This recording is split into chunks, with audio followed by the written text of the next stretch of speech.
Ayy, look, yeah, look,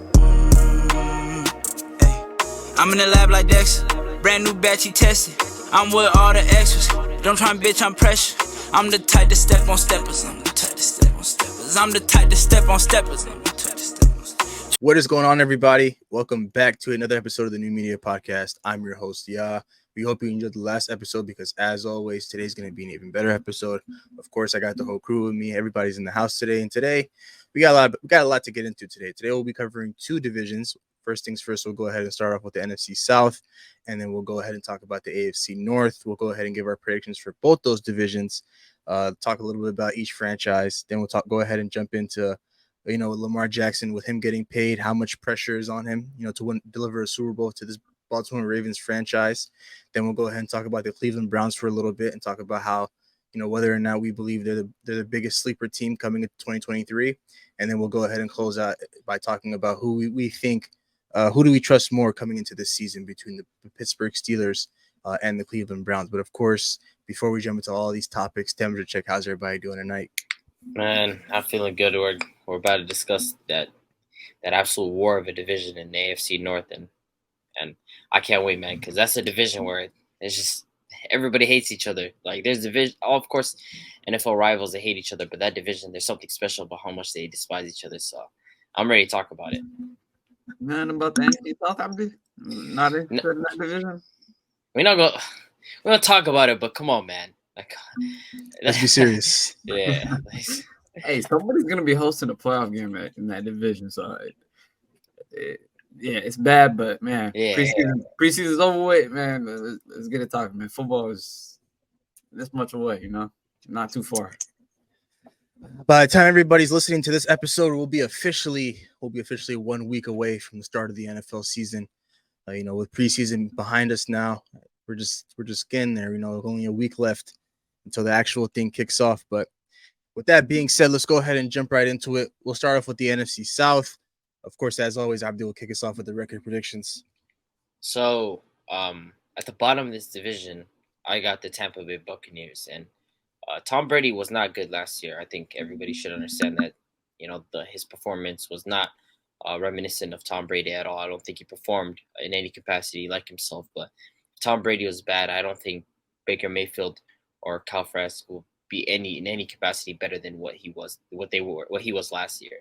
I mean, I think that whoever ends up finishing out the season, I do think Baker Mayfield at one point is going to get benched. But I think that overall, when I look at this roster, I think they have talent in the sense of, they probably have multiple Pro Bowlers on this team from previous years. But at the end of the day, this offense was terrible last year, and I don't expect it to get any better this year with Baker Mayfield at the helm. You have two good wide receivers in Mike Evans and Chris Godwin, but these guys just don't seem like it. Just doesn't seem like it's going to work out with Baker Mayfield. So I have these guys finishing 5-12 at the bottom of the division.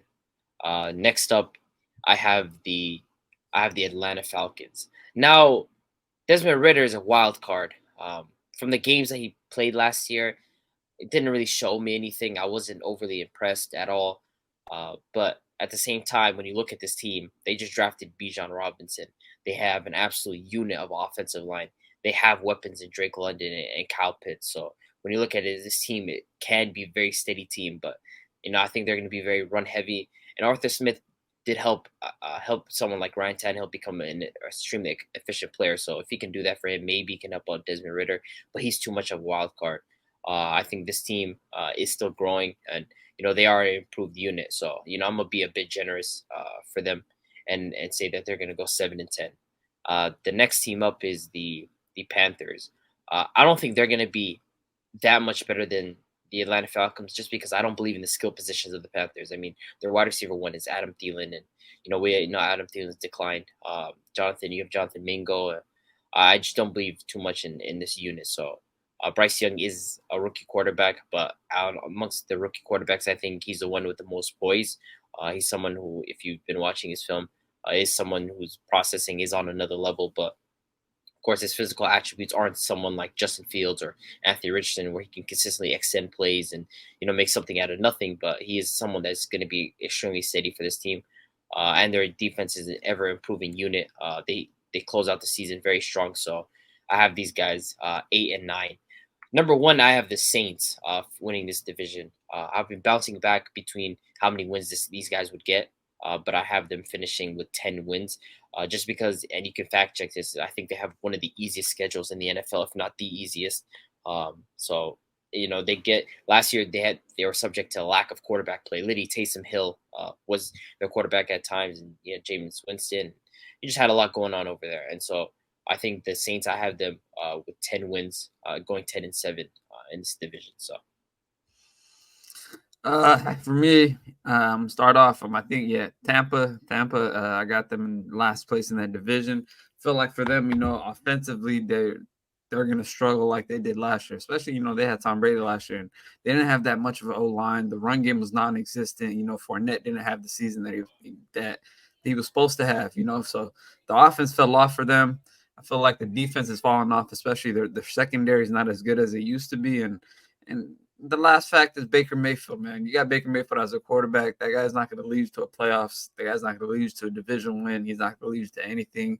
At some point in the season, we always see it the last couple of teams that he's played on. He's been benched mid-season. He's been playing horrible, so I expect that to happen. I expect Kyle Trask to get some playing time. But, they have some elite receivers in Godwin and Mike Evans. I want to see what happens with them when they start losing and if they get traded. But I got them sitting at 5-12 here, 5-12 at the 4th spot in the division. And for me, going in for the 3rd spot, I'm going to put Carolina here. I feel like they did upgrade. They got their future quarterback in Bryce Young with the number 1 overall pick. They got Miles Sanders on the offensive side of the ball. They're literally rebuilding on the O-line. They had a great run game last year. So adding Miles Sanders to the mix, is going to help Bryce Young a lot. They picked up Thielen. They picked up DJ Chark. The receiving crew's not that good, but they have a solid defense. So for me, they're still young. They're building up. But I have them going 6-11. These top two, I just don't see the Saints finishing off one. I don't know. I feel like, even with the easiest schedule that they have, I feel like this has been a situation for Carr many times in his career. They're coming in, they have an easy schedule, and he plays down to the competition. And I feel like they go as far as their quarterback goes. And for me, I can't trust Derek Carr at all. They have phenomenal. They got a lot of talent on that offensive side of the ball, and Chris Olave, Michael Thomas, Alvin Kamara, though he's suspended. They picked up Jamal Williams. They still got a good defense. But to me, I feel like this is the year where those close or those easy games that we say the Saints have is going to be a lot more close games, and the ball's going to be in Carson. And I just don't think that he's gonna win them those games that they need to win. So I got them sitting 2nd place in the division at 9-8. And then, I'm going to take a gamble at the 1st spot. I feel like Atlanta, they got the offense that it can explode and potentially be one of the best offenses in the league with the young talent that they have, especially with Bijan, especially with Drake London, especially with Kyle Pitts. I feel like Ritter, he's set up to, they gave him an offensive team for him to come in and just not make any mistakes and just hoop potentially, So I feel like their offense has the most potential to explode. We've been waiting on the Kyle Pitts season for a while. I feel like this is the year that, he's going to come into fruition and he's going to start hooping. He's going to start getting more looks. And I just feel like Bijan entering this team that already had a fantastic rush team last year, especially with Tyler Algier as their 2nd running back, they're going to hit the ground hard. And defensively, they signed a lot of players this offseason and picked up some players in the key draft. And they've been building a young defense. And I feel like, this year it's their chance to win the division. I'm pretty sure last year was a very close race in this division. A lot of teams were in it by a game or not, but I feel like Atlanta got the keys and tools to win this division. So I got them going 10-7. Yeah, last year was definitely a close one. The Buccaneers finished this division below 500. They won this division below 500 with an 8-9 record, and all the 3 teams after that all finished with the same record of 7-10. So, although this division might be trash, it's very competitive trash, I would say. And then to fact check that, the Saints do have the easiest schedule, but 3 out of the 4 teams in that division have the top 5 easiest schedules. I think the Falcons are right next to them. Yeah, the Falcons are right behind them, and then the Carolina Panthers are right there at the 4th spot. But to start off my NFC South predictions, number 4, I have the Tampa Bay Buccaneers. I think you guys are being a bit generous, giving them a couple more wins than you should. But I got these guys going 3-14. I think these guys are going to be one of the teams that are going to be in the hunt to try to get Caleb Williams because of just the type of talent that they have on their roster. You know, it's just not often where you get 2 top receivers and Mike Evans and Chris Godwin on your team. And so I understand that, you know, although Baker Mayfield is kind of like that short-term fix, or Kyle Trask is a short-term fix, I think in the long run, I think the Tampa Bay Buccaneers are kind of looking at it from a different perspective where, you know, they might just tank this year. They moved on from the Tom Brady era. They got their Super Bowl. Now it's time to, you know, get themselves into a competitive rebuild and try to be competing for this division that's so wide open as quickly as possible. So they'll tank this year. They'll finish 3-14, and then they'll come back with a new and improved quarterback, and hopefully their system helps them out because, of course, the playmakers will be there. I don't think Mike Evans and Chris Godwin are going to be requesting trades anytime soon. I do like Rashad White on this team, though. I think he's going to, obviously, with Leonard Fournette being on the waiver wire now, being gone from this team, he's going to be taking over as that running back 1 spot. And I think, you know, I'm not too sure how much of a workhorse he can be, you know, being a 3-down back, but he's a very good pass catching back. And I think that's going to be very helpful.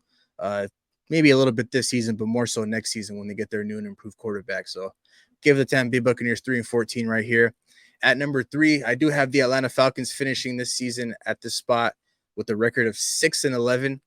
You know, like you said, Abdi, you know, Desmond Ridder is just a true wild card. I'm not too sure what to expect with him. I understand they have Drake London, they have Kyle Pitts, and we all know what Bijan Robinson is going to do this year. We'll talk about him in a little bit. But, you know, I'm just not too confident when it comes to Desmond Ridder. I just don't know what to expect. They do have Taylor Heineke as their backup. So that, you know, if he's not doing too well, they might just slide him in there and see what type of season they can finish with him leading the way. But for right now, I'll go ahead and give them 6-11. I think Bijan's going to have a hell of a season. And then maybe this might be the year for Kyle Pitts. Outside of fantasy, just in real life, you know, he might be able to have a dominant season. But at number 2, I have the New Orleans Saints finishing here. Although they have the easiest schedule, I'm just not a firm believer in these guys, man. It doesn't matter who they have at the starting quarterback position. I'm not a big fan of their head coach. The way they played last season, you know, you can go ahead and chalk it up and say it was because of their quarterback play, losing Winston and not, you know, pretty much having Taysom Hill and a lot of other quarterbacks in that mix. I just can't see this group really, you know, getting over the hump and solidifying themselves as like the top dogs in this division, you know, because regardless, I think all 4 of these teams can compete. 3 out of the 4 teams can compete for this division outside of the Bucks, but I'm just not too confident about this Saints team. You know, Derek Carr, I think he's a solid quarterback in this league. Don't get me wrong, but I'm just not too entirely sure if he's going to be able to elevate this offense to new heights. You know, Michael Thomas, you know, that's a guy who plays about 2-3 weeks a season. Next thing you know, he deals with some sort of turf toe injury, and he's gone. And so it's like you're really just leaving Derek Carr out there with Chris Olave and a 36-year-old Jimmy Graham. It's not really much to do to work with. The defense is always going to be great. That's one thing we've always talked about. The Saints always have a great defense, but you got to put some points up on the board on the offensive side, and I just can't see that. I just can't see a lot of that happening. The Alvin Kamara suspension, although it's 3 games, you know, who knows how good he's going to be when he comes back. You know, Alvin Kamara was a top running back 3-4 years ago, but since then he really hasn't done much in this league. Hasn't cracked over 1,000 rushing yards, and so it's just I'm not too sure what to expect. And then at number 1, I have the Carolina Panthers finishing it at the 1 spot, winning this division. It's going to be very, very close. I have these guys finishing with a record of 9-8. The Saints will finish with a record of 8-9. You know, I'm a Bryce Young believer, man. I think the Carolina Panthers, first things first, you know, they have a good defense. I trust their defense a lot. And then you add Bryce Young into the mix at the quarterback position. These guys were able to, you know, get 7 wins with, you know, PJ Walker and a bunch of other guys at that quarterback position. I think Bryce Young is going to elevate this offense to new heights, new levels. You know, Jonathan Mingo, I think he's going to be one of those guys that might come onto the scene and have a solid season. I trust him as a weapon. Adam Thielen, at this point in his career, you know, he's just really a true red zone guy, but that is a guy that, you know, Bryce Young can rely on. So I think, you know, if all things fail, you know, Adam Thielen can be his safety, Bryce Young's safety blanket, you know, so I trust that. And then they ended up signing Miles Sanders in free agency, you know, so I think their run game is going to be pretty solid. Miles Sanders had himself a solid year. He had himself a career year last year, and I believe he's looking forward to continuing that this upcoming season. And so for these guys, 9-8. It's going to be a dogfight regardless between those three teams, but I think Bryce Young gets the edge here. I think he has himself a solid rookie season, and then they end up hosting a playoff game, and we'll see what happens then. But regardless, I think no matter which way you cut the cake, man, this division is going to be extremely close. If somebody sat here and told me the Falcons will win the division or the Saints can win the division, I wouldn't necessarily argue against it because of how close those three teams are, amongst each other. But the one thing I do, let's go ahead and talk about, Bijan Robinson. Let's talk about the expectations, for him coming into this Atlanta Falcons run first team this season. I think at least for him, because of his talent and his ability, they took him very, very high. And whether people agree with that, if they don't, they decided to draft him there just because of his talent. And coming into the season, he's going to a team that they're a run heavy team.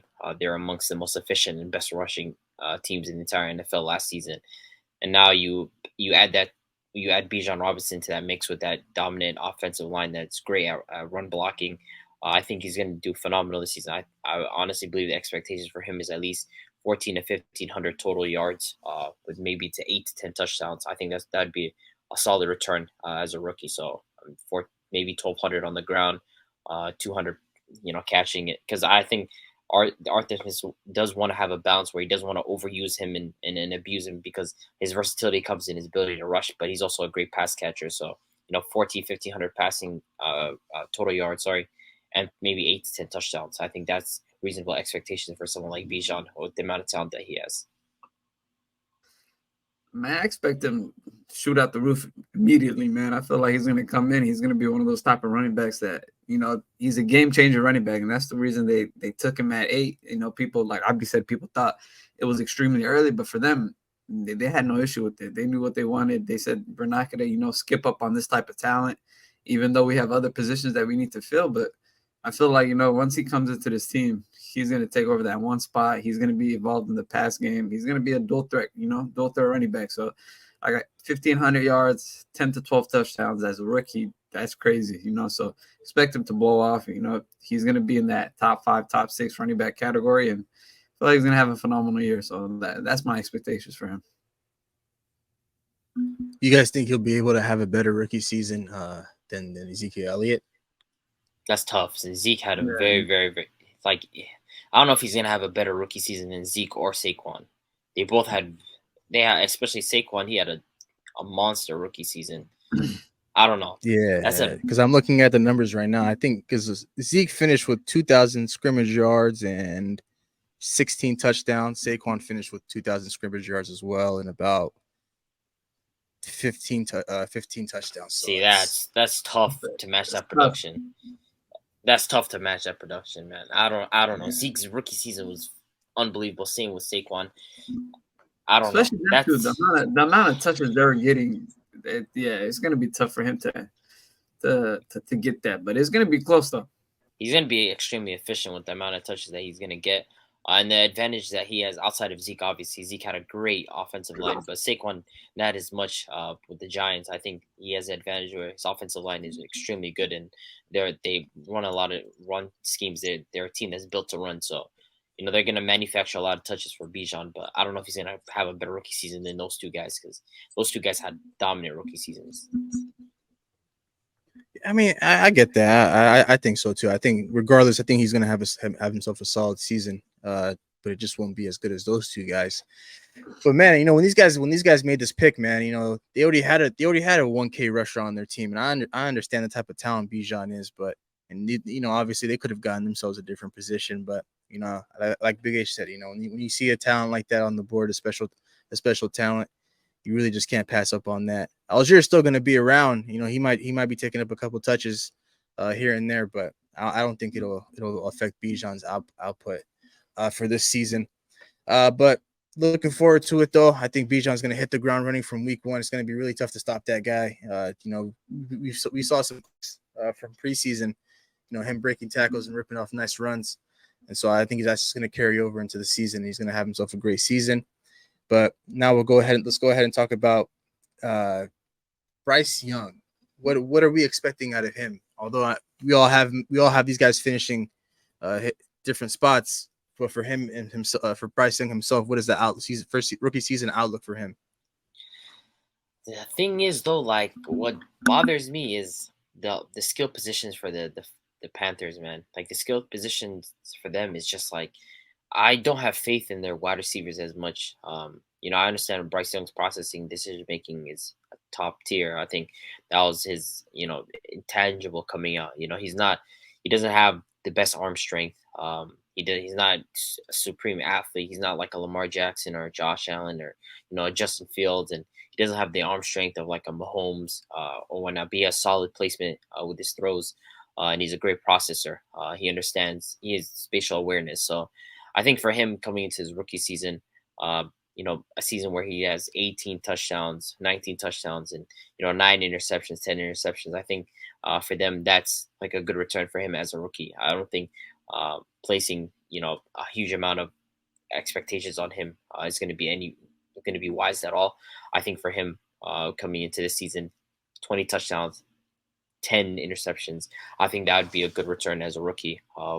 Even if it's like 18, 19 touchdowns, that's fine, especially considering the skill positions that they have. They're going to probably lean a little bit more run heavy. But, Bryce Young, I do expect him, it's a potential that he doesn't even have that many interceptions just because of how wise he is with his decision making. But at the same time, I don't expect him to be able to pull off some plays like, Justin Fields, whenever I was watching him last season. Now, was his accuracy and was throwing ability particularly great? No, but I do think his ability to extend plays with his feet, get out the pocket, escape, make throws out off that type of platform. I think that's what Bryce Young doesn't have. And people get on to me about what I say about Bryce Young, but when I look at Bryce Young, I don't see someone that's like an all-pro type of talent. I do see someone who has, extremely, strong decision making. His accuracy is spot on. But when I look at him, I don't see someone that has like, when you look at Anthony Richardson, his ceiling is like through the roof, absolutely through the roof, just because of his tools that are at his disposal. But at the same time, when you look at their floors, Bryce Young's floor is way, way, way higher just because of who he is as a quarterback. So I think 18 touchdowns, 9 interceptions, 10 interceptions, I think that's a good return for his rookie season. So, for me, I'm not gonna throw like a stat threshold on like the expectations for him and everything. I just feel like as for a rookie, I do expect him to come in. He's the number one pick, and I feel like just to be the game managing quarterback for the Panthers. I know they really don't have a lot of threat on the offensive side of the ball, especially with like the receivers and their tight end set. I feel like their O-line is going to be an issue as well. But for him to come in, not make too many mistakes, and I feel like for him as a quarterback in this draft compared to the other quarterbacks, he might be the smartest quarterback. He might be the most aware in the pocket and not to make much mistakes and come out and be like, oh, I'm just gonna, let the ball rip. It doesn't matter what happens. I feel like he's gonna control the game a lot. So, the expectations for me is for him to come in, just be set, just be comfortable in the pocket and just to build what they have. I don't expect him to come in and be like, hey, I'm the next Joe Burrow, so I can put up the next Patrick Mahomes stats or anything like that. But I feel like he's going to come in. He's going to be, a Drew Brees type quarterback. He's pretty small. He's pretty, small in the pocket. But I don't see him. I don't see a bad season from him. I don't see a bad season from him. A lot of people are questioning the height, if he can, make throws above the O-line or, get out the pocket and make, deep ball throws. I just don't see, him failing and being the quarterback that people expect him not to be. So I do see a good season coming from him. If I do want to put some stats on it, I say 20 touchdowns and less than 7 interceptions. I feel like he's a pretty smart quarterback. So the mistakes and turnovers, they're going to be minimalized. And I don't see them scoring a lot of points. I kind of do see them heading into that Steelers trajectory with the offense last year, like Kenny Pickett and how they were performing, And I feel like that's what's going to happen with the Panthers offense. It's going to be a lot of running, a lot of short throws, a lot of quick throws, and getting the ball out of the pocket quick. And I feel like that's the game that he needs to do to stay in the pocket and be smart. So Bryce Young, I think he's going to have a good season, an okay season, but I'm more of a CJ Stroud guy. That's my guy right there. But I'm not going to speak bad about Young. Out of the 3 quarterbacks, I know we talked about Richardson and we talked about Stroud in comparison to both those guys. Who's going to have a better season? Who do you think is going to finish with the best season out of those 3 guys? I ain't gonna lie. I think it's Bryce Young.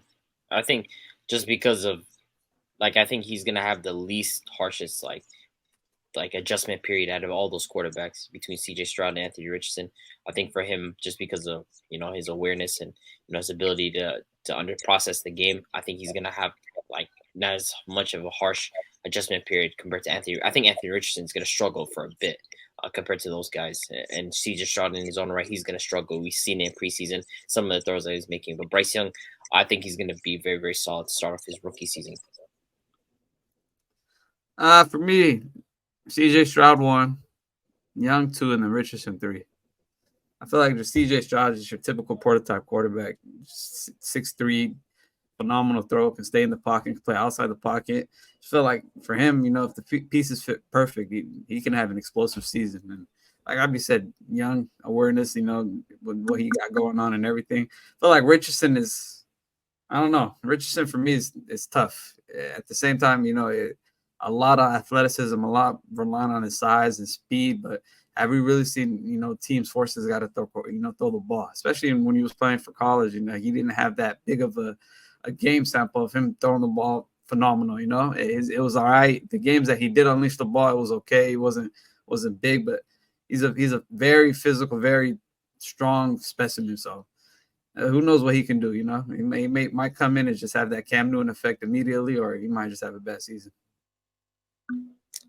I just think it's Anthony Richardson. He's in a terrible situation right now. I mean, the running back one, Jonathan Taylor, doesn't want to show up to training camp, doesn't want to show up for this team. He's on the trading block one day, the next day he's not, and he's out for the first 4 weeks. So I do think there's going to be a lot of growing pains. So I'd probably go the same rankings. So I'd probably go Stroud 1, Bryce 2, and then Richardson 3. But I think we'll really see Anthony Richardson excel and kind of show him who he is as a quarterback, towards the end of the season. Kind of how we saw Justin Fields take off a little bit, by utilizing his legs and really rushing more as a quarterback. I think I could see a little bit of that in Anthony Richardson, but it's going to be interesting to see how all these three quarterbacks play out. All three of these guys have already been announced as a starting quarterback for their respective franchises, and it's going to be interesting to see how they all end up panning out at the end of this season. Then let's go ahead and talk about the last topic for the NFC South, which is the New Orleans Saints. Of course, as we all talked about, Derek Carr is a new leader for this team. First year removed from Las Vegas Raiders. He's looking to come into this franchise and take these guys back to the mountaintop again, and if that's possible, take these guys back to the postseason. But a lot of people have mixed feelings when it comes to the New Orleans Saints. A lot of people are either very, very hot on them, or they're either very, very cold. So there's nobody that's right in the middle when it comes to the New Orleans Saints. And I kind of get that, based on how their strength of schedule is, but what is the true ultimate expectation, for this New Orleans Saints team now that they have a quarterback, the one issue that they've had for years now? I think for them, at least, they just want to make it back to the postseason, for sure. Be able to compete. They're not looking at themselves as a contender at all, and I do believe that that's their expectation. They're not viewing themselves in the mold of being a contender, but they definitely see themselves being able to get 10 wins in this division. And if Derek Carr is able to provide top 12 to top 15 quarterback production, which is a huge upgrade versus what they had last season. They were 7-10, shuffling around quarterbacks. Their offense was injured, and their defense was extremely solid. Their pass blocking was phenomenal. Their run blocking, not as much, but their pass blocking, they were able to block. So I think Derek Carr, if he's able to provide top 15 quarterback production, which is feasible for someone like him. I'm not the biggest Derek Carr fan, but he's definitely able to provide that level of quarterback play, which is around the Ryan Tannehill ranges of quarterbacks, the Daniel Jones of the world. If he's able to provide that level of quarterback play, and at the same time, you have Michael Thomas, Chris Olave, you have Alvin Kamara, you have pieces on this offense with that pass blocking, and then you have the defense on top of that, who has been as steady as ever since last year. I think these guys definitely can be 10 wins. I think their expectation is to make it back into the postseason and build from there. And so Derek Carr, they signed him as a guy to at least elevate themselves, and I think he has that ability to at least elevate themselves at a 10-win team. He's providing production that's going to be a lot better than someone like Andy Dalton or Jameis Winston or Taysom Hill that they had last season. Don't disrespect Jameis Winston. I feel like if Jameis Winston was healthy, he'd be a better quarterback than Derek Carr. Absolutely not. Absolutely not. 100%. Absolutely not. 100%. They did him dirty, man. I can't lie. They did him dirty. 100%. Absolutely not. I feel like them getting Derek Carr is the same situation they had last year. He might be a little better than Andy Dalton, but to me, not even a little bit. He's got a monumental upgrade on Andy Dalton. Come on, man. He's an upgrade on Andy Dalton, but I think James Winston's a much better quarterback. I really believe. Hell no. They didn't need to pay. James Winston is going to be giving back the ball back to the defense every play. We talking about this guy's the worst type of. Playing for the Saints. He got his vision fixed though. He got his vision fixed. When he was playing for the Saints though, he fixed up the turnovers when he came to the Saints though. But he's the worst type of gunslinger, man. Nah, the games that he played and he fixed. I'm pretty sure when he started against the Packers, he had 5 touchdowns and 1 interception. If I'm not correct, it's fake ass week 1 game, bro. I swear, if I'm not correct, he was on a solid run with the turnovers. The turnovers were not happening when he was healthy. I promise you, he fixed it up when he came to the Saints. But it's a small sample size. At least we have a sample size of what Derek Carr is like as a level. His level as a quarterback. James Winston is a wild card.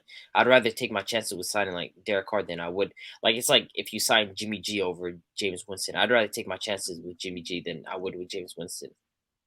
I think like if he's able to give you top 15 quarterback production, I think that's just what they need. At least give Michael Thomas, give Chris Olave, give these guys a chance with a quarterbacking position. I mean, Andy Dalton, I think was it? I think it was Andy Dalton, the one who threw the interception, and it's like a replay, and the guy's taking it back for a touchdown. And he's diving into the end zone. I think that was Andy Dalton. Like I mean, it's just stuff. It was him, right? So I'm saying like they just need someone to come in and at least steady the ship, and I think that can be Derek Carr. Like when I look at it, I think he's going to be the best quarterback in this division. That's not saying much. It's not like you have a rookie in Bryce Young, you have Desmond Ridder, and of course we don't even need to talk about the Tampa Bay Buccaneers. So they got Baker Mayfield. So yeah, I think if he's able to give him top 15 production with the defense that they have, with the pieces that they have on offense, I think they can, be. And on top of the fact that they have the easiest schedule in the NFL, they can be 10 wins, man.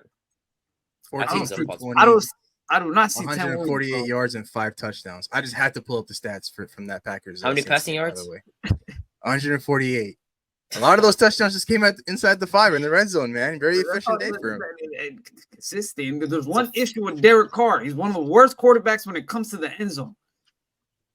Yeah, but then Jameis Winston is a gunslinger. Like you can't trust guys like that. Like I'm sorry, I can't. Like I'm not gonna put my trust in James Winston just tossing the rock like that. I'm sorry, I can't. I mean, I don't know. I've been a big James fan. I fucks with the guy, but Derek Carr for me is just I don't see the 10 wins, man. Bro, they have the team, but it's gonna come down to Derek Carr in those situations. I don't see him coming out.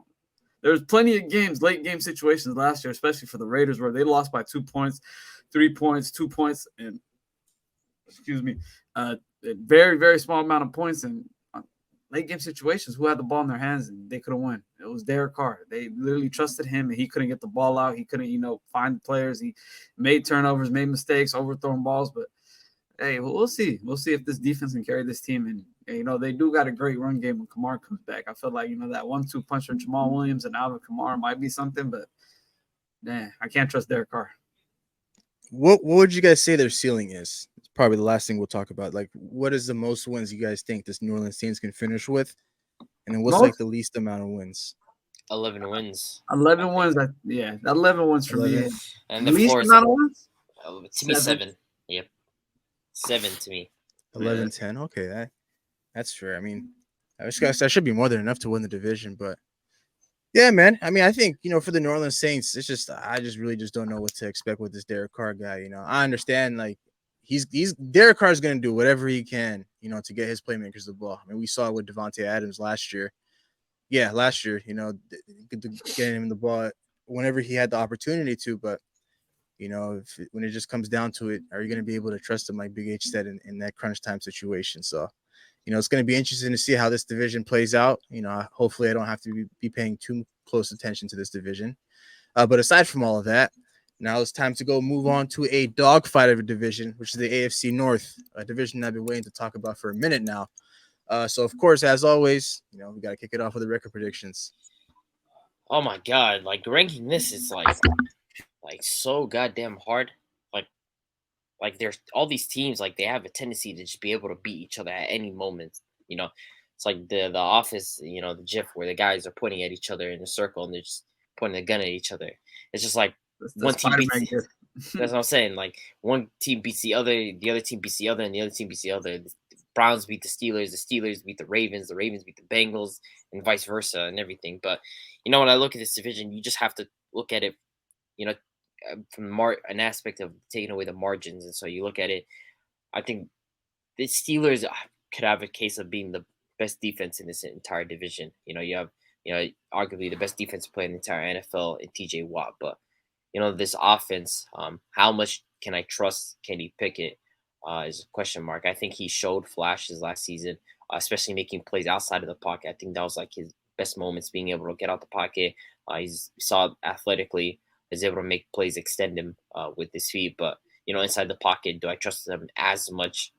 Najee Harris, I mean, when he took out the steel play in his foot, I think his play improved. But even then, there's whispers of, guys like Jalen Warren. Every single time I think I've watched the Steelers game, Jalen Warren came in, and I feel like he was that change of pace that exactly they needed. He was a lot more explosive than Najee. And so this offense, I don't know if I can trust it that much because they have one of the worst offense coordinators, if not the worst in the NFL, and Matt Canada. I don't think his offensive structure is diverse enough for them to get enough wins. But at the same time, like, part of me, I don't know how I feel about the Browns because, Deshaun Watson, like, he hasn't played football in about 2 years, and I'm not counting preseason. I'm talking about, like, he played a couple games to end the season, or 3 or 4 games to end the season last year, and it just wasn't enough of a sample size because he didn't look good in those games. He had his moments in the first half of a couple games, but outside of that, it wasn't consistent enough of a sample size to say, Deshaun Watson is back. This offense is here. And so, like, part of me, I think I'm deciding, and I'm going to put the Browns at the bottom of this division. I have them finishing 7-10 just because I don't know how much I can trust Deshaun Watson off that sample size that he had last season. I don't know if that's a quarterback that we're going to be seeing. Of course, he got reps this offseason and preseason, but even then, I still don't feel like he needs to prove it to me for them to even, a lot of people are looking at this team like, now they're going to be pushing for a Super Bowl, or they're going to be one of the better teams in the entire AFC, and I need to see it to believe it. And so I'm going to put these guys at 7-10. I understand that their offense has pieces with Amari Cooper and Elijah Moore and Donovan Peoples-Jones and, ever steady Nick Chubb in the backfield and that solid offensive line. But I don't know. Until Deshaun Watson, I feel like I can trust him. I'm going to put him at the bottom of this division at 7-10. The next team up in this division, I have the Pittsburgh Steelers. Like I mentioned, the defense always going to be top notch. And Mike Tomlin, we know who he is. He's going to finish 500 every single year. Somehow, if these guys were to go 1-10, they're finding a way to even up. They're finding a way to go 500. So they have the worst OC in the entire NFL, but their defense gives them a high enough floor. And I think Kenny Pickett is going to improve in year 2. I expect more touchdowns to come Deontay Johnson and George Pickens' way. And Najee Harris, if he is who he's drafted as, if the offensive line improves and he improves his vision, I think this team can definitely get 8 to 9 wins. I'm gonna be a little bit more on the pessimistic side and say these guys are gonna go 8 and I'm gonna say 8 and 9. These next 2 teams are the 2 teams that I believe have a gap between them in the division. Yeah, you got Mike Tomlin positive record ending this year. I'm being a little pessimistic. I'm saying they're going 8 and 9, but it would not surprise me at all if Mike Tomlin finds a way to go 500. Like, least shocking thing ever if he goes 500. Like I said, these guys can go 1-8 and they're gonna somehow finish 500. But this next team up, these 2 teams, there's a little gap between them and the rest of the division. That's how I view it. I think this is going to be the season where I think the Bengals are going to finish second in this division. And so I have them finishing with 10 wins here. They're going to go 10-7, possibly 11-6, but I got them finishing 10-7. Of course, we know how this team is with their offense. They have one of the most potent passing offenses in the entire NFL. They can go toe-to-toe with anybody. They brought in Orlando Brown, La'el Collins. That was a disaster for them, bringing him in. It just didn't work. But at the same time, I just have a lot of faith in this Ravens offense. And when I look at it with Lamar Jackson and Zay Flowers and OBJ and, Mark Andrews and Rashad Bateman and J.K. Dobbins, I have a lot of faith. And their defense is as good as anyone, especially ever since they got Roquan Smith. They were absolutely balling out in the second half of this season. J.K. Dobbins averages about 6 yards a carry every single time this guy touches the field. The unfortunate thing is he cannot stay on the field that much, but I think this season where he puts together a healthy season. And so this Bengals thing is like splitting hairs, but I think the Ravens defense edges them out more. The Bengals off defense does show up a lot more in the playoffs, but you know, I do have a question. I was wondering, what is the status update with Joe Burrow's injury? That's the one thing that I've been thinking about. What is the outlook for him? He came to practice today, right? Yeah, he came back to practice today, man. He was in pads and a helmet, and so it looks like he's on track to be playing week 1. Okay. Even then, I still believe in the Ravens just a bit more. I have the Ravens finishing 11-6 in this division, just because Lamar Jackson finally has the weapons surrounding him. He finally has the ability to make plays with his arm and not constantly with his feet.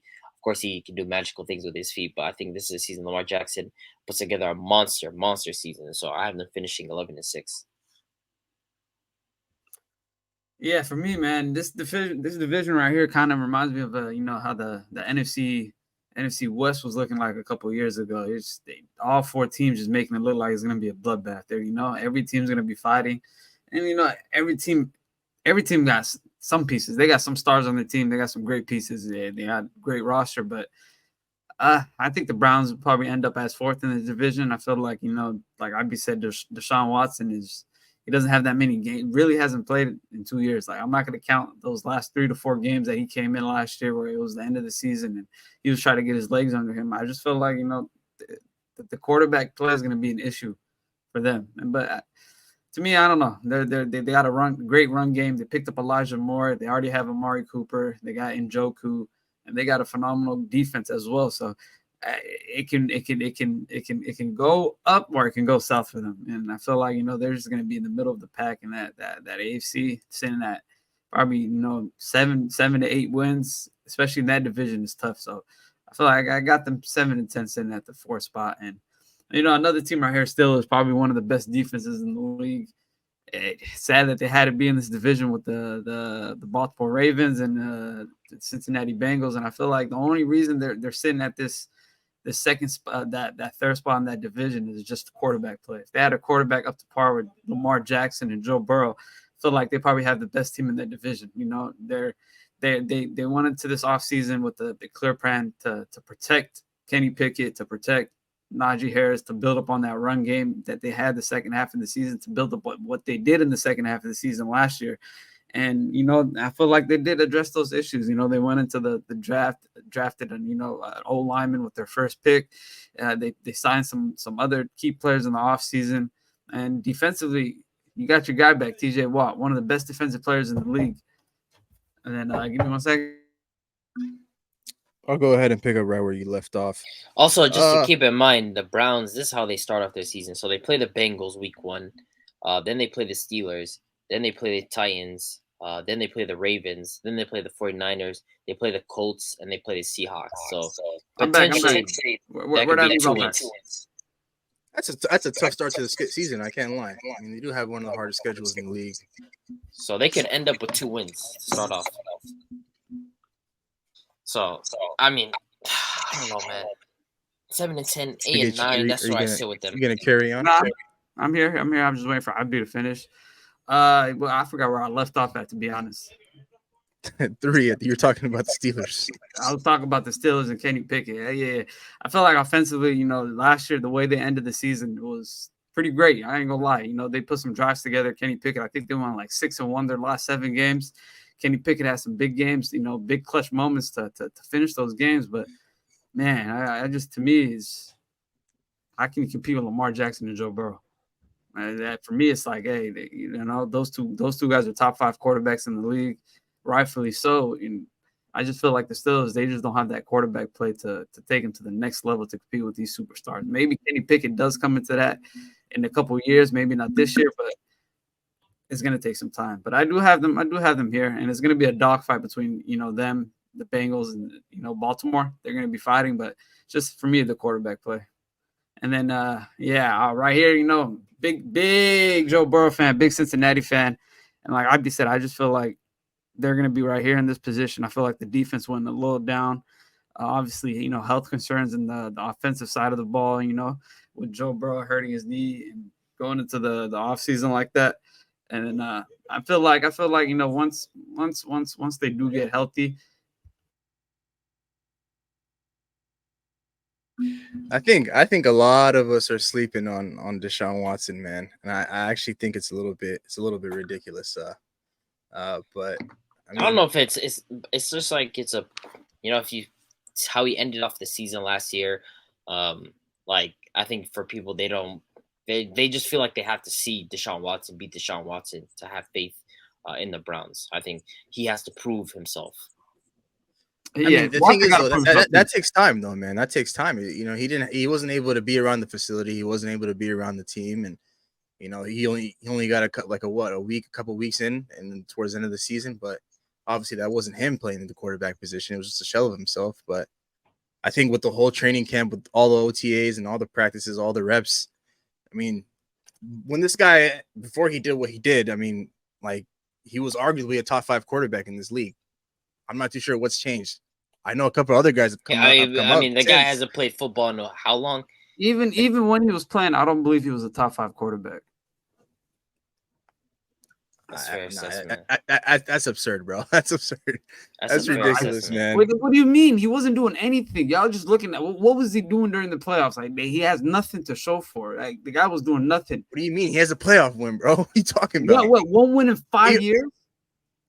He was on the Texans for crying out loud, bro. He's not on the greatest team ever. But he has to prove that he's a top 5 quarterback for him to be able to, for us to say, okay, the Browns are going to be this team that everybody is expecting them to be. Deshaun Watson has to prove himself again. That's what people are asking. It's not like a situation where Russ went to the Broncos and people were hyping up the Broncos. That was rightfully so because Russ had a good season the year before. Same thing with Rodgers to the Jets when everybody's gassing up the Jets. It's because everybody seen Aaron Rodgers play football. Deshaun Watson, when we last seen him play football, was not good. Plain and simple, he was not good. Whether you can say he didn't have reps or anything, the facts are the facts. He was not playing good. So Deshaun Watson has to prove himself again for us to say, okay, the Browns are this type of team. Yeah, I mean, I'll go ahead and speak my piece. I'll let Big H finish his predictions. Yeah, so still second, still third. Bengals, I'm a big Joe Burrow fan. I just feel like the Ravens this year they came with an objective. They got their guy locked down, Lamar Jackson. They got him his receivers. They got OBJ. They picked him up. They signed him. They got Zay Flowers in the draft. It's another addition. Bateman's coming back with, from the health issues he had last year. And you add in, J.K. Dobbins and Mark Andrews. That offense is going to be phenomenal. They're switching their type of offense. They gave Lamar his pieces.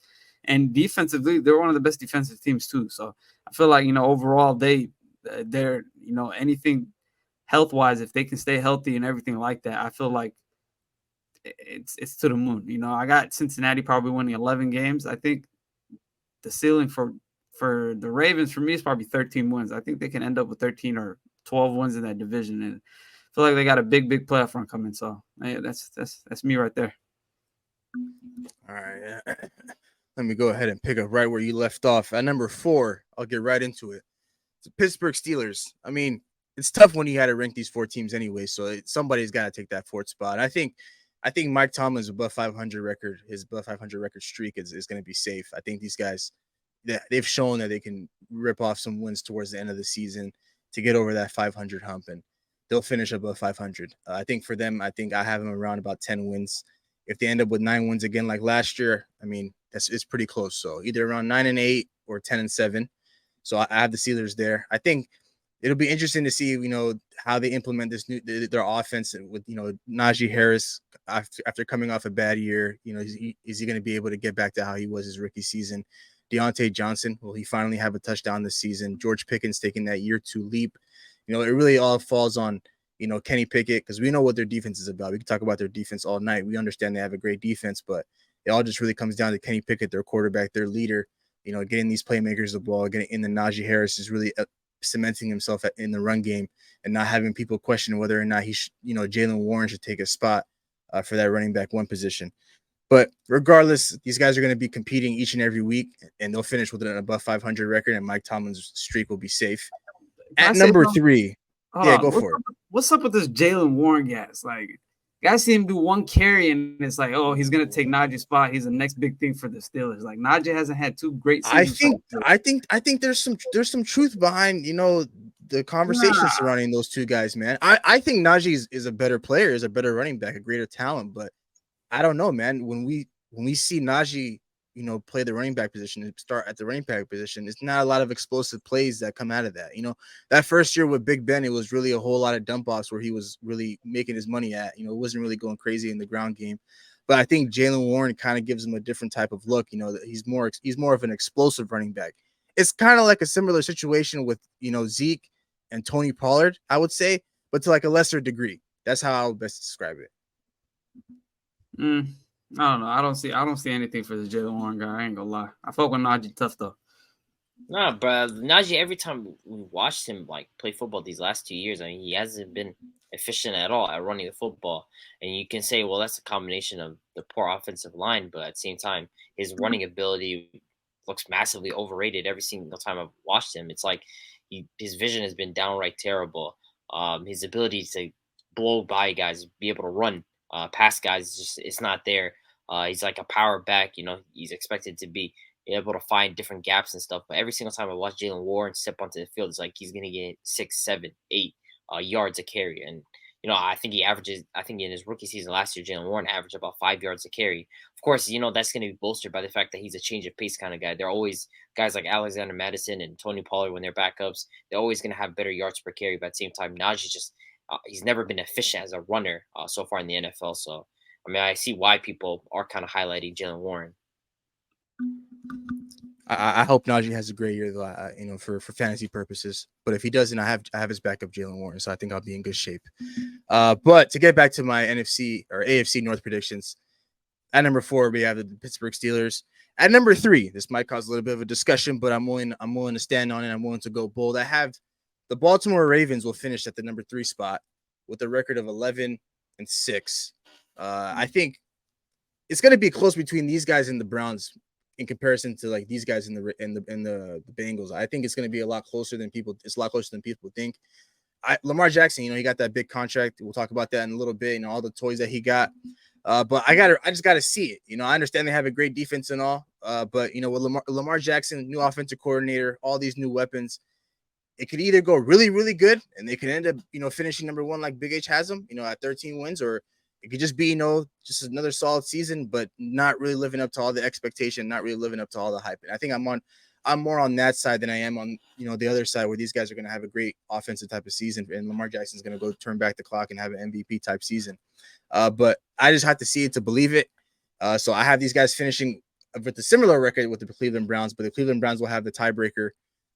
However they ended up doing that with like division records and stuff like that. But the Cleveland Browns will finish at that number 2 spot with an 11-6 record as well. Deshaun Watson, man. Yeah, you guys all know I'm a Deshaun Watson believer, going back to his Houston Texans days. I mean, the last time we saw this guy play a full season after going through a full training camp, all the OTAs, getting in all the reps, I mean, he finished with 4,800 passing yards and 33 touchdowns and 7 interceptions. So, he was arguably a top 5 quarterback. I don't think there was like really a debate back then. I was pushing more so top 2, top 3. And so I think Deshaun Watson picks up right where he left off. I think what we saw from Deshaun Watson last year wasn't the real Deshaun Watson. Like I said, he was a shell of himself. That wasn't him playing. He didn't have enough time to get all the reps in with these new guys. He's coming into a new franchise, but he couldn't enter the building for about 11, 12 weeks.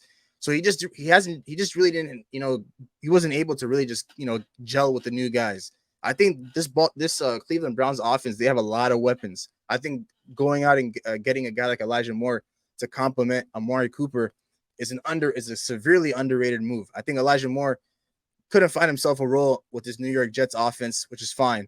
But I think he's found himself a new home in Cleveland for sure. I think he's going to complement Amari very well. We know what Amari Cooper's about. He's going to be their wide receiver 1. And then Nick Chubb, I think Nick Chubb's going to have himself a dominant year, no doubt. There's no competition in the backfield. There's going to be no other running back that's going to be stealing his touches. Kareem Hunt is gone. He's out of the picture. It's going to be interesting to see if they make him a little bit more of a pass-catching running back.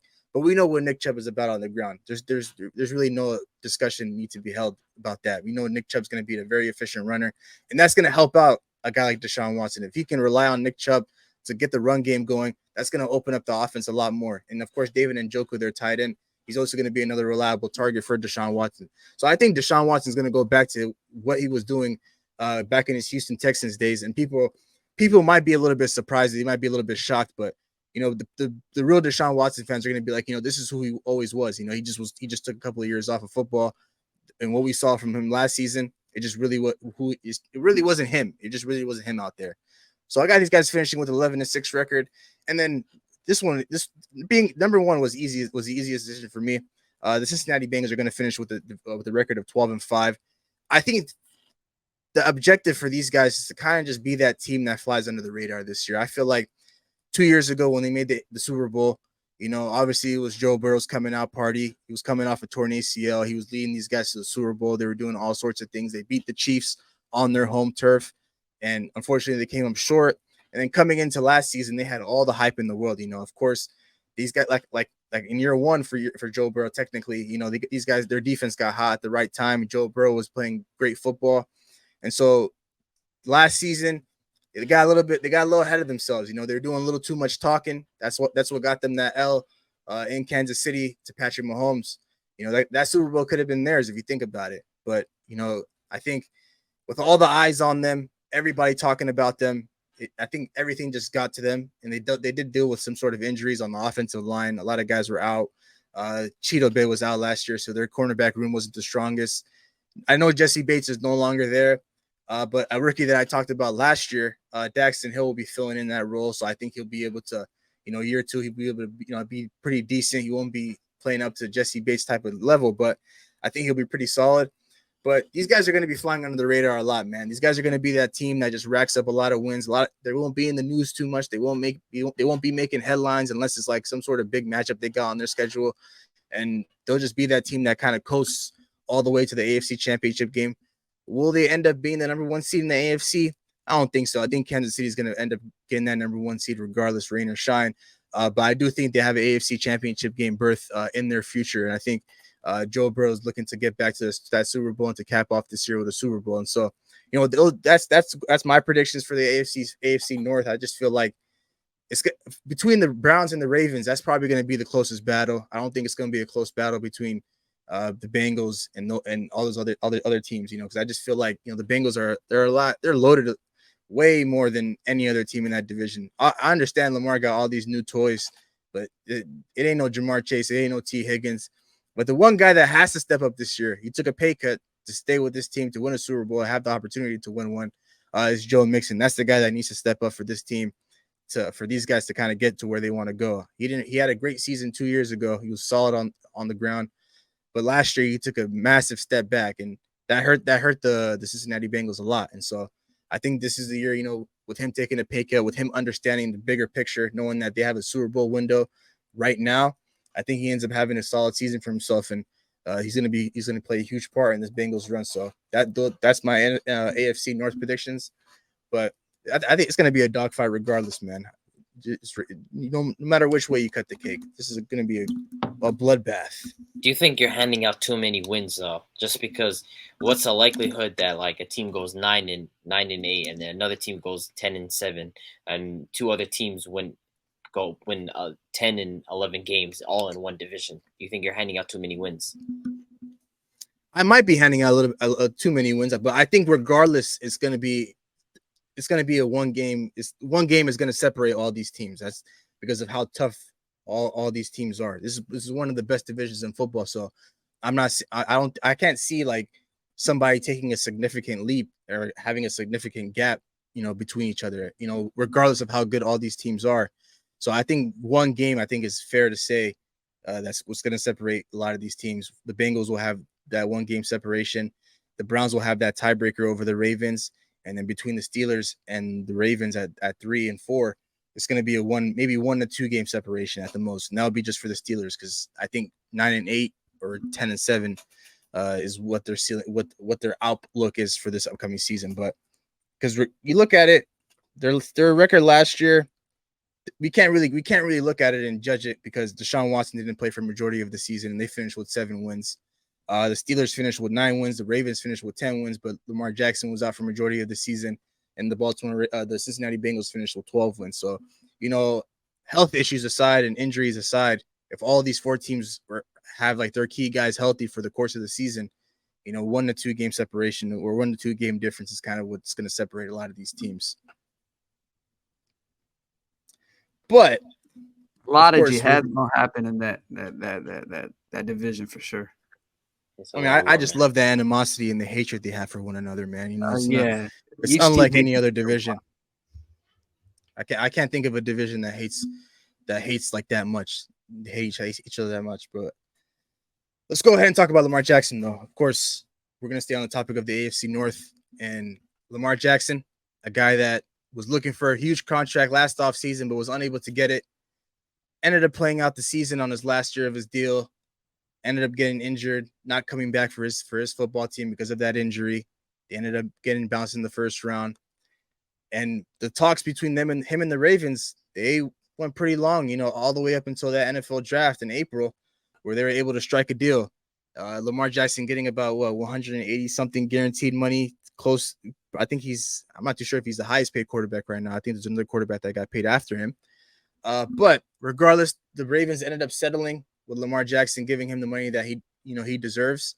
But, you know, obviously when you get paid that much money, the expectations come right with it. And, you know, the one thing that the Ravens did, they went ahead and used their first round pick on a wide receiver in Zay Flowers. They went out and signed OBJ to a 1-year, $20 million deal. They ended up firing their offensive coordinator, getting a new guy in there, trying to shake up the offense to give them a different look. So I guess my question to you guys is, you know, is it Super Bowl or bust for the Baltimore Ravens this year? I think it's like a deep playoff run. I think that's what the idea is, because, you know, they've had the regular season success. I mean, well, Lamar Jackson is a starting quarterback. I think the Ravens are 45-16, so we know he absolutely elevates this offense. Him and John Harbaugh, they've done a phenomenal job together. Whenever they're paired together, 45-16 speaks for itself. Every time Lamar steps onto the field, he's guaranteeing the Ravens a chance to have a shot to win a game. So I don't think the regular season is as big of an issue. I think for them, it's just making a deep playoff run. And, you know, the team decided, hey, like, we have to be able to, you know, allow our guy to have options to throw to. I mean, you have Devin Duvernay, who's really a primary punt returner. He's a guy who returns punts. He shouldn't be out there at wide receiver. You know, he had a little tweak gimmick, but after that, you know, teams caught on to that. You know, Rashad Bateman, he was getting injured too much, but he's another guy that's talented. So they went out and they grabbed OBJ, they grabbed Zay Flowers. Rashad Bateman is coming back this year, and they have J.K. Dobbins. Lamar Jackson said it best. He said, running can only take you so far. In this new era of quarterbacks, you see Josh Allen, you see Joe Burrow, you see Patrick Mahomes, you see Trevor Lawrence, you see Justin Herbert. You have to air out the ball. And so Lamar Jackson has never had the opportunity to be a high-volume passer just because of the offense that he's structured. He's in. So now he's going to be playing in a higher tempo offense. He's going to have the ability to throw the ball a lot more. Of course, he's always going to be able to scramble and make plays with his legs, but they're going to be playing at a pace where now Lamar Jackson can actually throw the ball much more. And so wide receivers, whenever they left the Baltimore system, I spoke about, hey, like, this system restricts Lamar Jackson. If anything, it holds back. It's why wide receivers don't come to Baltimore, just because of the system in place. So now they decided to shake up things, especially considering how much they've signed Lamar Jackson to. And so I think for them, it's definitely just a deep playoff run. You know, at least they got to try and make it to the AFC Championship game. They got to win a playoff game for sure. That's a guarantee. They have to win a playoff game. But it's at least attempt to try to get to the AFC Championship game because they have the regular season success before. Now it's about making some sort of run into the postseason. So I wouldn't, say it's Super Bowl bust. Lamar finally getting healthy. I feel like he hasn't been healthy the last, 2 years. And given what, they gave him on the field, the receiver options, having Deshaun Jackson, and, making the offense just 100% run, not really evolving in the pass game. And finally, they gave him his targets. They fixed the contract situation. And I just feel like they got a whole new offensive coordinator. I just feel like, it's a new book for Lamar. They're flipping the page. He got his receiver options. Bateman's back healthy. We already spoke about Zay Flowers, OBJ, Mark Andrews. Like I'd be said, deep playoff run. I expect them to win at least 1 or 2 playoff games, get to the AFC Championship, and even compete for that. I feel like they do have the roster to compete and make it to the Super Bowl, but I wouldn't say it's a bust for them. I feel like Lamar still got a couple more years to make the Super Bowl. I feel like they're a very young team, and they're just building towards that way, especially on the defensive side of the ball too. They're pretty young. So for me, offensively, I do expect Lamar to come in. I do have him as one of my MVP candidates this year, so I do expect him to ball out. I do need him to get into that field and be one of those quarterbacks that dual threat quarterback that can shake it up in the pass game and scare everybody in the run game like he has before. So couple playoff wins. I do see a deep playoff run for them, and why not compete for the AFC title? Make it to the Super Bowl. I don't know if they're going to win the Super Bowl or not, but they got a roster too, so I expect them to make a deep playoff run. I think the excuses have run out for Lamar Jackson. I mean, think about it. He was looking for this fully guaranteed contract, and unfortunately, he wasn't able to get that. But he did get something, very high. He got $185 million, 5 years, $260 million, and he was able to stay in a place that stay with the franchise that drafted him. But I think the excuses are up. A lot of Ravens fans are saying, the offensive coordinator was holding him back. It wasn't Lamar Jackson's play. It wasn't his arm strength. It wasn't his arm talent. So all the blame wasn't going on Lamar Jackson. It was going elsewhere. And I feel like now with the Ravens giving him the money that he was not the money he was looking for, but the money he deserves, the 5 year, $260 million contract, $180 million, $85 million guaranteed. I mean, the expectations are through the roof now. I mean, now the Baltimore Ravens pretty much said to Lamar Jackson, we love you and we appreciate you and we love your services, but we understand that with this money, you got to be able to deliver a Super Bowl for us. And so I think I can go out on a limb and say that it is a Super Bowl or bust season for the Baltimore Ravens just because of what they did this offseason to help Lamar Jackson. Number one, they re-signed him to that contract. Number two, they got him the weapons that he needed. And number three, they ended up removing their offensive coordinator and bringing in someone new. And so the excuses coming out of this season saying, well, it's going to take some time for him to get adjusted to this new offensive playbook. I don't want to hear all of that because for years. Wait. So is it Super Bowl or bust for Justin Herbert as well? No, not necessarily. I don't think. Why not? There's a lot more. I think it's two different situations when you think about it, though, because Justin Herbert is dealing with a whole lot of other issues because there's a lot of injuries that are happening that were happening last season. And then, of course, but regardless, you can't blow a 27-point lead like we talked about. The defense not playing up to par. The Baltimore Ravens, even though Lamar Jackson missed majority of the season last year, they were still good enough to make the playoffs with Taylor Huntley under center. So it's just like their defense is not an issue. In Los Angeles for the Chargers, their defense is a huge issue, and their head coach is a defensive-minded head coach. So it kind of doesn't make any sense. Like they hired that guy to be coming into season for the Chargers. They have an offensive coordinator, Kellen Moore. They have the offensive pieces. And they've obviously invested in on their defensive end coming from last season and now into this season. Their guys are going to get much more healthier. Is the Super Bowl bust for Justin Herbert? Like I feel like Super Bowl bust is such a extreme take.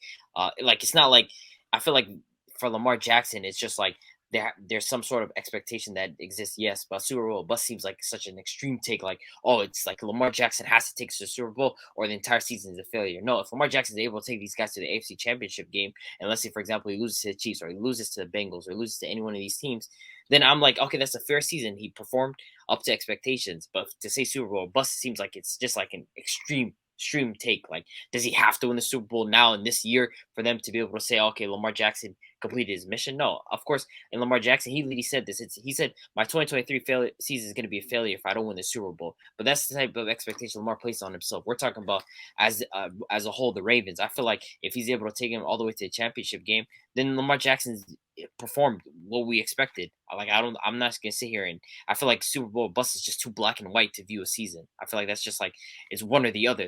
That's a bit extreme. I don't think it's a bit extreme. For one, going back to the Los Angeles Chargers, that was Justin Herbert's first playoff appearance. Obviously he went to shit, blowing that 27-point lead, and of course for them, the expectations for them is to win a couple of playoff games. That's not the same thing for Lamar Jackson. We've seen Lamar Jackson in the playoffs. I believe in his MVP season, he ended up getting bounced in the first round to the Tennessee Titans. I'm not too sure where that game was at, but regardless, they ended up getting bounced in that game. He ended up coming back, and I believe they played the same team. Then the following year, they beat him, and and then after that, I forgot who they ended up losing to. But it's just not the same for Justin Herbert. It's for him to it's what you said about Lamar Jackson applies more to Justin Herbert than it does to him. Justin Herbert just has to go on a deep playoff run, make it out of the wild card weekend, get to the second round, have himself a solid performance, and then a lot of the monkey will be off his back. He'll be all right. The following season, though, the expectations for the Los Angeles Chargers will be to get to that Super Bowl level, to get to the AFC Championship game, to compete with teams like the Chiefs and the Bengals, and then of course the Ravens. But for Lamar Jackson, like I said, it's completely different because we've seen him in the playoffs before.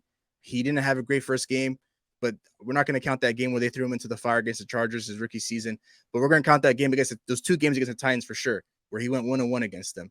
And for this year, he's run out of all the excuses, bro. There's no excuse. There's no card that Lamar Jackson can pull this year because of what they did for him. They ended up getting every weapon possible. They ended up getting OBJ, whether he got overpaid or not. That's a different discussion we've already talked about. But they got Odell Beckham Jr. And the last time we saw him, he was solid. Rashad Bateman will be coming back this year. That's a weapon that Lamar is already familiar with, so there should be no issue there. Mark Andrews is a reliable weapon, and as a tight end, he's solid. He's still there. And then, of course, Zay Flowers, they're a rookie. So I'm not going to go ahead and put crazy expectations on Zay Flowers, but I think Zay Flowers is going to be pretty solid in this offense. And then the offensive coordinator firing, they ended up moving off into a different direction and bringing in a new guy, a new face, a new playbook. So for Lamar Jackson, the time to win a Super Bowl is now because you wanted all this money, and of course, rightfully so, he deserved it.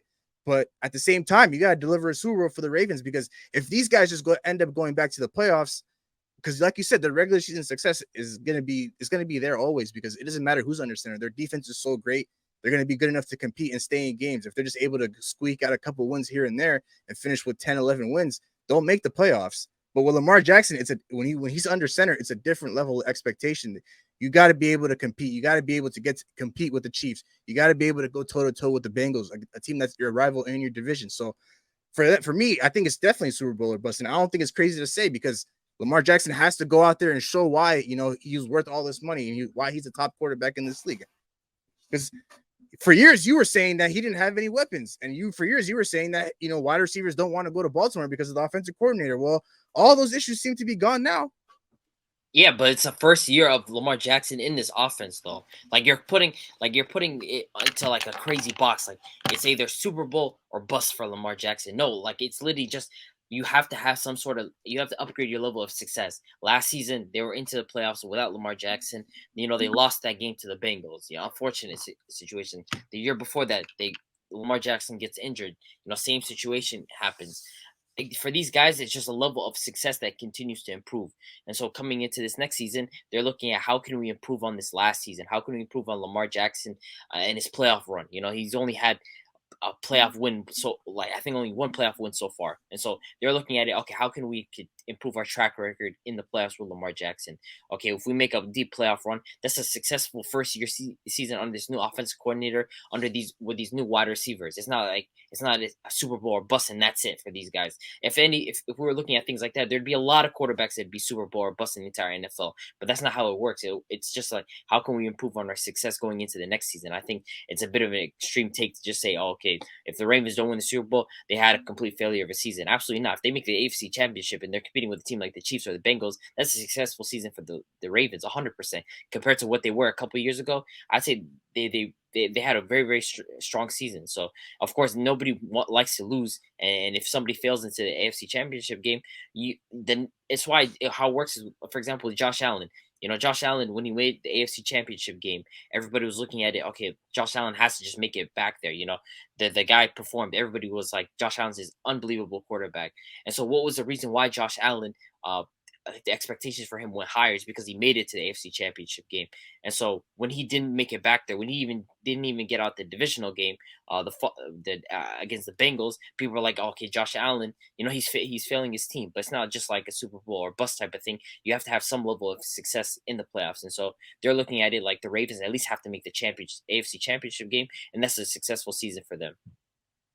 What's stopping them from competing now, though? What's stopping them from making Nothing. They can compete with these teams 100%. If they can compete, then if you're good enough to compete with the top dogs, then why would it not be a Super Bowl or bust? Because if you told me the Bengals this season it's a Super Bowl or bust for them, I would honestly agree with you on that because obviously why would it be Super Bowl or bust for the Bengals? Why is it Super Bowl or bust? Because you got to think about it though. Their time is kind of running out though. I mean, you can't just say okay, they made it to the AFC. So why is Lamar Jackson's time running out? Why is there a clock on him?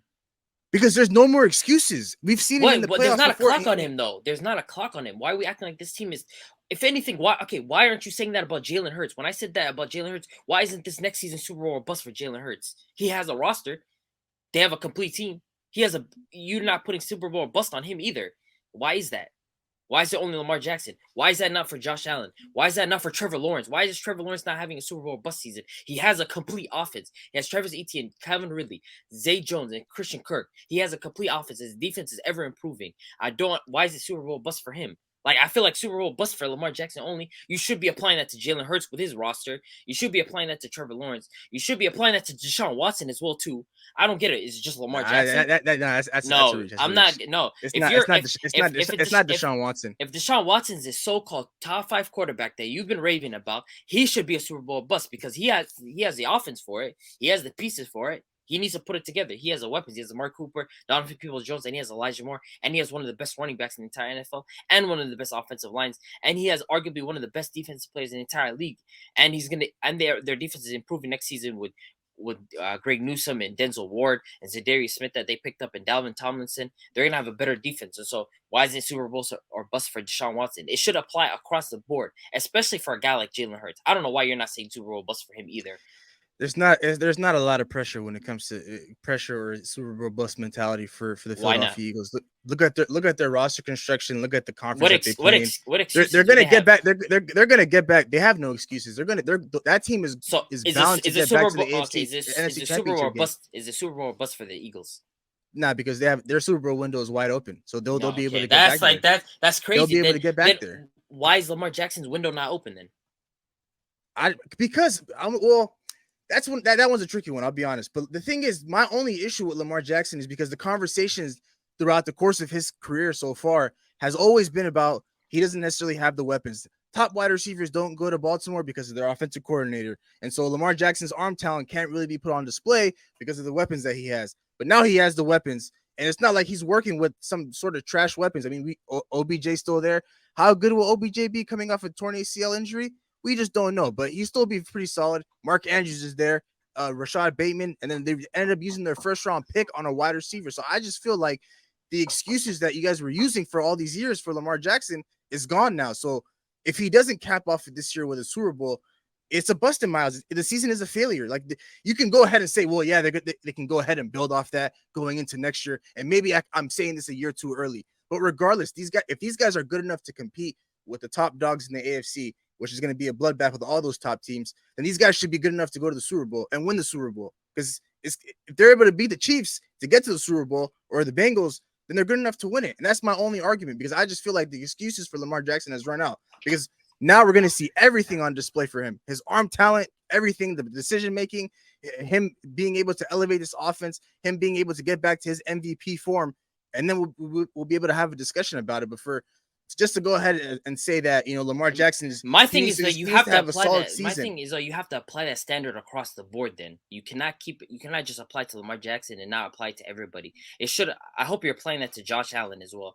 I hope you're applying those guys are number one on my list when it comes to pressure. I hope you're applying that. I hope you're applying that to Jalen Hurts, because again, he has a roster for it. If the argument is you have the roster and you have the team for it, it's Super Bowl bust for those guys. It's Super Bowl bust for Trevor Lawrence, because what excuses exist for him? He has a complete offense for it. He has every single person in his entire offense for it.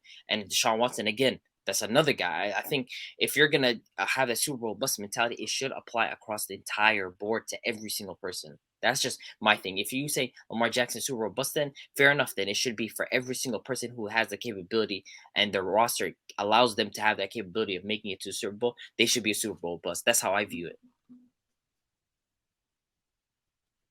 Okay, I mean, then I guess are we gonna sit here and then go as far as to say that it's gonna be Super Bowl or bust for the New York Jets? I mean, they got Aaron Rodgers. They got the roster there, so. Yeah, why not? Are we throwing them into the mix too? Why not? If that's a standard that we're applying across the board, that a season for certain teams has to be Super Bowl or bust, then that's even though with the expectations for the Jets, the thing is, I look at it as what the team views their expectation as.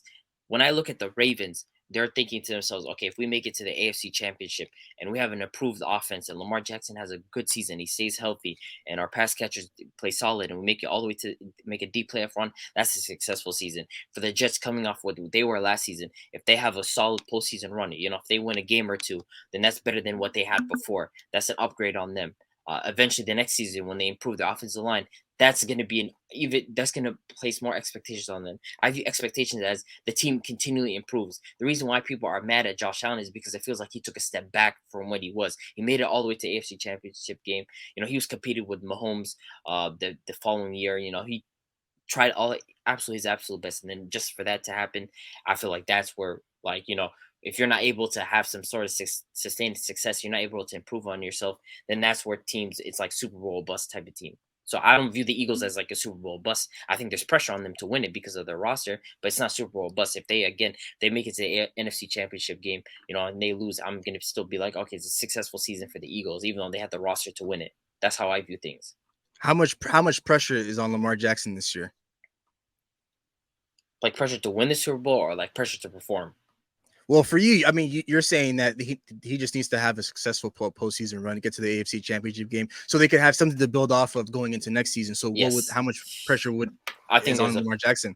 I think there's a heavy dose of pressure on Lamar Jackson coming into the season because, again, as you mentioned, there's no really excuses for Lamar Jackson. He has a new offensive coordinator. He has new pass catchers. His defense is solid, and he has a good running back in J.K. Dobbins, and his offensive line. Obviously, we know how solid those guys are, and so I don't think for Lamar Jackson there's a little amount of pressure. There's a very, very solid, heavy amount of pressure on Lamar Jackson to perform because, again, everybody was talking about the offensive structure, rightfully so, and the wide receivers, and so there's a good argument there about Lamar Jackson having a heavy amount of pressure against him. So, okay, hypothetically speaking, these guys get to the AFC Championship game, they end up losing to the Chiefs or the Bengals, whoever it is.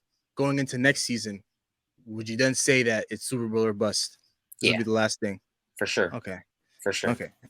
That's fair. That's fair. I guess we'll have to agree to disagree. Because they'd have to improve on what they had. And so, you look at the Bengals, they made the Super Bowl, and the following year they could have made it again, but they lost to the Chiefs. And so for them, it's just getting back to that same position. Sometimes it's just about having sustained success. Like if you look at the Chiefs, would you say the Chiefs are a Super Bowl or bust type of team coming to the season? Maybe for themselves, yes.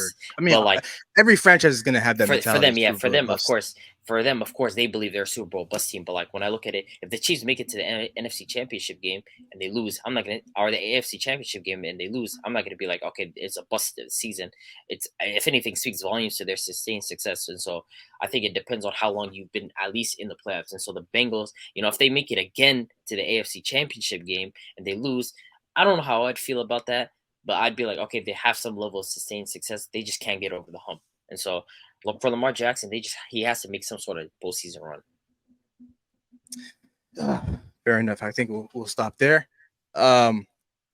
Looking forward to seeing what these Baltimore Ravens do this season, though. I got to say that. But let's go ahead and move on to the Cleveland Browns. Of course, as we all know, we gave our record predictions for these guys. We have them all over the place. Some of you guys have them at 4. I got them at 2. But I feel like coming into this season, as we all know, they ended up acquiring Deshaun Watson last offseason. Wasn't able to get into the building until week 11, week 12. Ended up finishing out the season with 7 wins total. But coming into this season, there is a lot of expectations for this team. There's a lot of pressure, expectations on Deshaun Watson. But with this roster that they have a great defense. All the weapons that we talked about, their running game, their running back, and the wide receiver room, and the tight end. For the Cleveland Browns this year, would you guys say that they're probably one of the most slept teams, in 2023? I mean, yeah, they are being underrated, but I think that's rightfully so just because of how people are viewing Deshaun Watson. I think because of what they saw last season and, not as many people having confidence in his ability currently as it stands. And so I think they are being underrated. They have a very solid roster. As I mentioned, one of the best offensive lines in entire football, one of the better running backs in the entire NFL, if not the best pure runner, at least for sure, the best pure runner in the entire NFL. They have Amari Cooper, who's as solid as it gets, Elijah Moore, Donovan Peoples-Jones, and one of the best defensive players in the entire NFL in Myles Garrett, and a team that I think will be better on defense coming into this season. When I look at them, they are being underrated. They have a very, very solid roster. But again, it's coming down to Deshaun Watson. I think that's why people are underrating this roster, just because they don't know what to expect of him. It's not like people are sitting here thinking he's going to be absolutely terrible, like he's a complete wild card, like a Desmond Ritter or Bryce Young or a rookie quarterback, but more so of just like, can Deshaun Watson get back to who Deshaun Watson was? And so that's why they're being underrated. Let's combine both these me- last two topics before you go, Big H, real quick. Yes, sir. Who do you trust more, though? The Cleveland Browns or the Pittsburgh Steelers this year? As a team, Pittsburgh as a Steelers team. for sure. I think as a team, I don't know. I think just because the floor that the Pittsburgh Steelers defense gives them, like I trust them more just because I believe in how elite their defense is. And on top of that, I feel like from what we saw, Kenny Pickett jumping into year 2, and there's no way me saying he's going to be better than Deshaun Watson. I don't think that, but from what I saw in year 1 compared to what he's going to be doing in year 2, and I think this offense is going to be improving coming into next season. There's going to be a lot more chemistry built between George Pickens and Deontay Johnson and Najee Harris coming back healthy from that steel foot that he took out midseason last year. I think I trust him more as a roster just because of Mike Tomlin's ability to get this team to win more games. I think they have a safer floor than the Browns. 100%. I think they have a safer floor, but I think the Browns have a higher ceiling. No question. If the Browns are able to hit their supposed ceiling, they're going to be a much better team than the Steelers. But in terms of their floor, I trust the Steelers a little bit more. Yeah, for me, I trust the Steelers more. I feel like it's not even about a skill issue or talent wise. I just feel like their coaching with Mike Tomlin and the way he's been coaching the Steelers ever since he came in, he's always had them on point. Always had a 500 record. Always, finding a way to win. Finding, gritting his way out to the playoffs and everything. I just felt like, with him heading the helm, they're always going to have a better chance of the Browns. And to speak about if people are sleeping on the Browns, people are. I feel like, last year early in the season, even before Deshaun Watson came back, I think it was like the first 5 or 6 games. A couple of those games, they lost by 1 or 2 points, and they lost by some stupid stuff. Stupid small decision making. Mistakes in the end game, and who knows what Deshaun Watson could have done to switch that if he was playing a full season. They ended up with 7 wins. If they could have grabbed 3 or 4 of those wins that they lost by 1 or 2 points, it could have been a whole entirely different season. So I do expect him this year to come in. Focus a lot more on the run game with Nick Chubb. But, you can't forget what type of running back Nick Chubb is. Picking up Elijah Moore. And Cooper had a fantastic season last year, even without Deshaun. So I do feel like they're sleeping on him because they can hit 10 to 11 wins, and, they can be fighting for that division for sure. I mean, the thing is, I just truly believe that Deshaun Watson, he's going to be able to get back. He might not be able to get back to where he was when he left the NFL for a couple of years, where he was arguably a top 5 quarterback, top 3, wherever you want to place him within that top 5. But I do believe he's going to get back to at least top 7 quarterback play, top 7 level quarterback play. I think he'll be able to get back to that with ease, just because of the amount of time that he has with all these guys. And so, for these guys, when I look at the AFC as a whole, I understand that it's competitive as hell. There's a lot of teams that are going to be competing for that wild card spot, those 3 spots. But these guys, the Cleveland Browns, I think, if I had to, consider them as a playoff lock, I would honestly go as far as to say that, because I just feel like with their roster construction and with the type of talent that they have, I just can't see them getting any worse than what they were last season. Deshaun Watson, that's the worst he's ever going to play. And if he gets slightly better than what he was, last year, that's more wins on the board. And so, that goes from 7 to 9 wins, 10 wins. And then, of course, you're going to be able to compete for all the other weeks. And so they might be able to finish with, above 10 wins. And so I think, when I look at these guys, a lot of the pressure, a lot of the eyes, everything falls back on Deshaun Watson and whether or not he's going to be able to turn back the clock and go back to his level of play when he was on the Houston Texans. But that's what they brought him here for. They saw the talent in him when he was with Houston, and the Browns understand that if they're able to get that version back of Deshaun Watson, then those guys are going to be a real scary team, because not only are those guys going to be competing within their division, they're going to be a team that's going to be competing with every team in the AFC. I'm talking Bills, Bengals, Chiefs. They'll be right there with them. Other teams might be a little bit better, but the Browns should comfortably be competing with a lot of those guys if Deshaun Watson just gets back to where he was when he left off. And so I do think that they're probably one of the most slept on teams coming into this season. A lot of people aren't really necessarily talking about them, but at the end of the day, I kind of understand both sides of the argument. A lot of the pressure falls on Deshaun Watson, whether or not he's going to be able to get back to that level of play. And then who I personally trust more? I mean, I think for me, it's easily the Cleveland Browns, because with Kenny Pickett, I'm not too sure how much better he's going to get coming into this season. I think he's going to have to take a massive leap to just catch Deshaun Watson currently where he's at right now. And Deshaun Watson, we just don't know where he's at as a quarterback, but at worst, it's going to be top 7, top 10 quarterback in the league. And I don't think Kenny Pickett's going to be able to elevate himself to top 10 quarterback play. But what's going to keep these guys in the hunt, what's going to keep these guys in the fight, is their defense. Their defense is always going to keep him in these games, and it's going to allow Kenny Pickett to have all these opportunities to close out these games with wins. But the type of talent that the Steelers have in comparison to what the Cleveland Browns got, I like what the Cleveland Browns got a little bit more. I think the Steelers' offensive line issues are a huge problem. Protecting their quarterback, but creating holes for a guy like Najee Harris to break loose and find himself in the end zone. And of course, we just look at the weapons all across the board. The wide receiver room. You have Deontay Johnson and George Pickens. I'll probably go as far as to say I'll take that over Amari Cooper and Elijah Moore. But it's not by a lot though. It's not by a lot, but it is. The Steelers do have the better receiving core. But Mike Tomlin, of course, as we all know, great head coach that he is, with the above 500 record streak that he's got. Just getting these guys to commit and to just be prepared for each and every week. It's going to be that coaching battle it's a mismatch when you compare Kevin Stefanski to Mike Tomlin. So it's like night and day. But the overall talent at the end of the day is always going to outweigh the coaching. But for me, I would definitely have to go the Cleveland Browns and who I trust more between them and the Pittsburgh Steelers. But with that being said, though, I guess that wraps up all the topics tonight. And of course, before we close out this episode, temperature check, final words. What are we feeling? I mean, I definitely can't wait to watch this hellbound of a division, an absolute war of a division. It's definitely going to be one that's interesting, and we'll end up seeing, what team finishes on top and what team finishes at the bottom. It's going to be very interesting to watch. So, yeah, one of the most fun divisions to watch. So, I can't wait for that. And NFC South, man. I don't know who's going to be watching it, but I'll be tapped into the ESPN stats. See what happens in that division.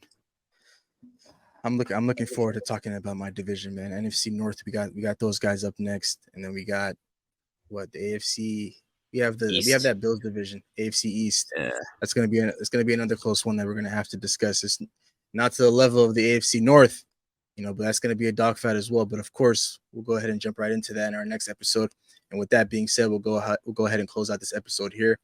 Thank you so much for tuning into today's episode. We really appreciate your love and support. We'd greatly appreciate it if you like, comment, and subscribe to our YouTube channel at New Media Podcast. And for those of you that are watching us on YouTube, all of our social media handles will be at the end of this video. And if you're listening to us on Apple and Spotify, if you go to our Instagram page at New Media Podcast, you'll be able to navigate yourself to all of our social media handles there. So with that being said, of course, thank you so much for tuning in, and we'll see you guys in the next one. Peace. Record a new hit, then we making us a film. Wouldn't sign a deal if I got a couple mil. Been in the lab, now they throwing out deals. Me and now Lake, now that's overkill.